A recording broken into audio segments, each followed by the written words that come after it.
There's never enough time. Will I achieve all I need by my deadline? Hit the word count? Satisfy my boss? And then there's the whole social dimension to all this, the expectations that I put upon myself that are put upon me. Will I need to explain myself, my lack of productivity? You've had 2 hours and you have nothing to show.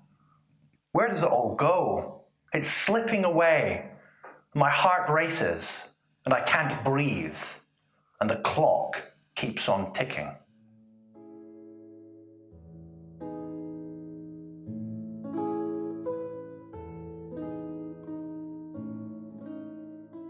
When we think of time, we tend to think of this or this. Time is discrete units, seconds, minutes, hours, days, weeks, months, years, and so on. A steady, linear series stretching out that we can call clock time. But we also know that we don't always experience time in this way. Most obviously when we're asleep, in our dreams, we're not aware of time passing. But also during certain activities, our relationship to time differs. When we're enthralled, time may pass quickly. When we're bored, time may pass slowly.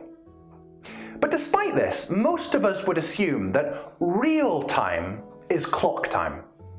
And our experience is just a quirk of our own subjectivity. The clock is the authority. The clock is what should be trusted, not your own biased experience of things. Well, the philosopher Henri Bergson would disagree. Bergson was a popular French philosopher in the early 20th century. He also made this distinction between 2 forms of time: clock time, that he called mathematical time, and subjective time, that he called pure time. Distinguishing then mechanical, technological time from psychological time. We take the predominance of clock time so for granted, it's so ingrained within us socially, that even questioning it is counterintuitive. Society as we know it has capitulated itself to the ticking clock. Our sleeping and working day is governed by the clock, by the alarm. We eat, we drink, we even go to the bathroom, often in adherence to some time-dependent schedule. Bergson wants to challenge our most basic assumptions concerning time, as I suppose I hope to do in this video. So, taking clock time, or mathematical time, the way it's conceptualized is spatially. We could think of a graph, for instance. The x and y-axes give us 2-dimensional space, the z-axis gives us 3-dimensional space, and the 4th dimension is often thought of as time. This dimensional extrapolation then causes us to treat time as if it were like space, something that we can measure, and as such we presume that time can be divided up into discrete units, just like we do with space. Ultimately, however, this way of conceptualizing time is a theoretical abstraction. That is what clock time is. The ticking hand of the clock does not constitute real time. Clock time is an invented abstraction that is advanced by society for its own ends and stands in sharp contrast against subjective pure time, or the lived experience of time as it comes to us firsthand. Bergson held then that pure time was continuous and indivisible, and that the flow of pure time could only be known by our own intuition. This is most apparent when we consider our memories. Our memories, or our inner world, does not conform to clock time. It's nothing like mechanical time. It's not quantifiable.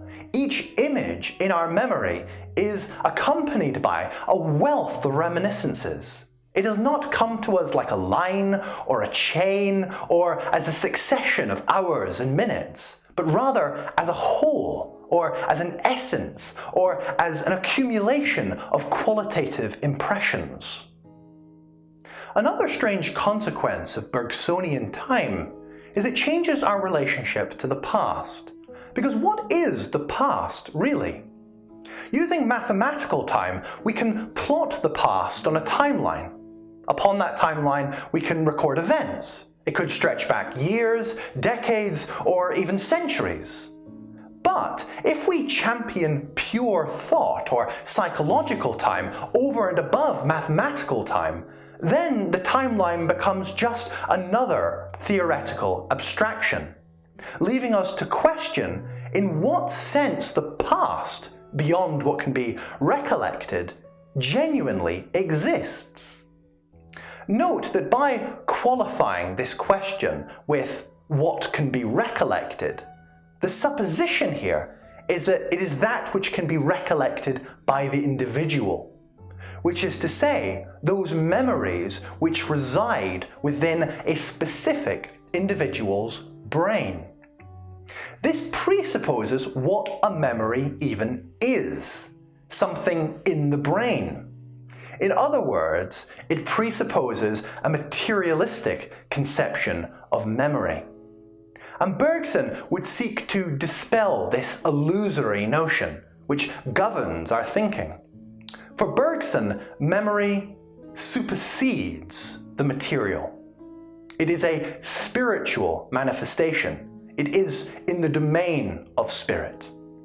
As such, memory need not be wholly individualistic, but can permeate the collective. We can use dreams to illustrate this point, given that they do not consist merely of an individual's memories, but draw upon a collective stream.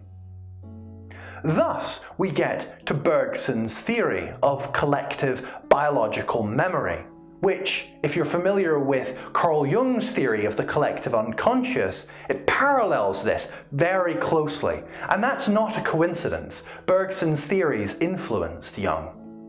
And so back to the question, in what way does Bergsonian time change our relationship to the past? Well, it draws it into the present. In problematizing the linearity of time, it allows us to recognize that past and present coexist. There is no longer any gulf between ourselves and centuries past. For in our memories, in our unconscious, which is made up of memories, we can find a door unto the collective. For Bergson also, intuition and memory are very closely paralleled, if not synonymous with one another, arising often in an involuntary fashion to aid, inform, and nourish us in the choices we make, to aid our own free will.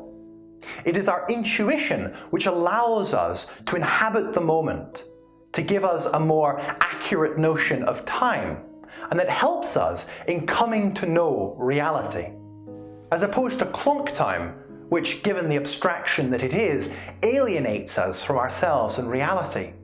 Any attempt to orientate ourselves in relationship to clock time necessitates an alienation of the self from reality.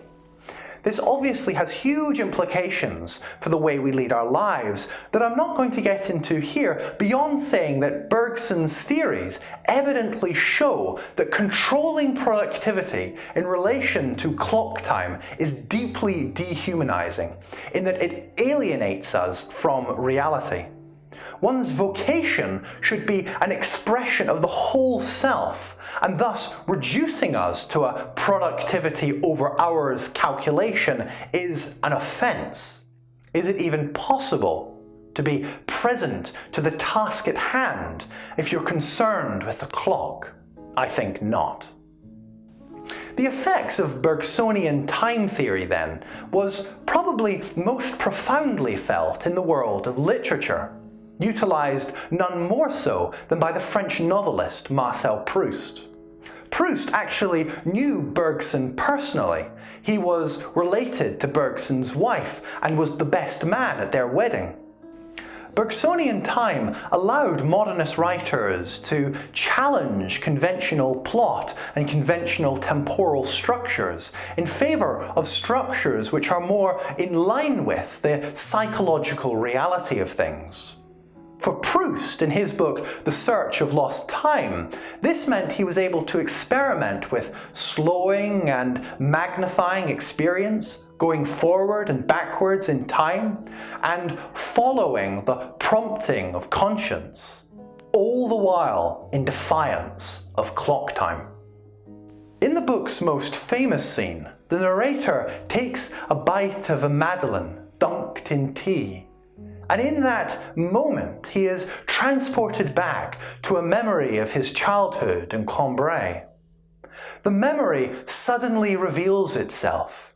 It situates him on a Sunday morning in Cambrai, in which he is going through to say good morning to his aunt in her bedroom, and she allows him to dip his madeleine into her tea. This madeleine unleashes a string of involuntary memories, such that fictional narrative itself is propelled forward, not by the march of clock time, but by the impulse of memory. We too can let our day-to-day existence be permeated with such visualization, and thus enjoy a satisfaction similar to art.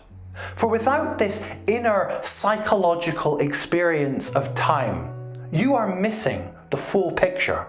You are missing reality and the true nature of time.